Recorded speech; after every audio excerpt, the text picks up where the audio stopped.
High বন্ধুরা, আবার একটা ভিডিও নিয়ে আমি আপনাদের কাছে হাজির হয়ে গেছি। আর দেখো বন্ধুরা, সকাল সকাল ওই সাহেব বাবুরা এসে গেছে বাগানে।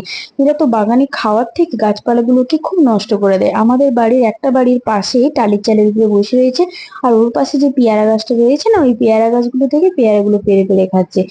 এক দল হনুমান এসেছে সকাল সকাল।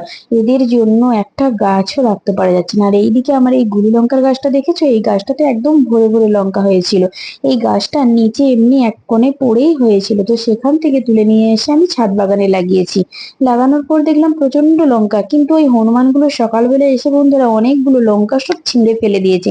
নিচে লঙ্কা যে পড়ছে সেটা দেখেই তো ছুটে ছুটে ছাদে এলাম খেদানোর জন্য। এসে দেখছি আমার অর্ধেক লঙ্কাই গাছ থেকে এরা শেষ করে দিচ্ছে, খাচ্ছে না কিন্তু ছিঁড়ে ফেলে দিচ্ছে।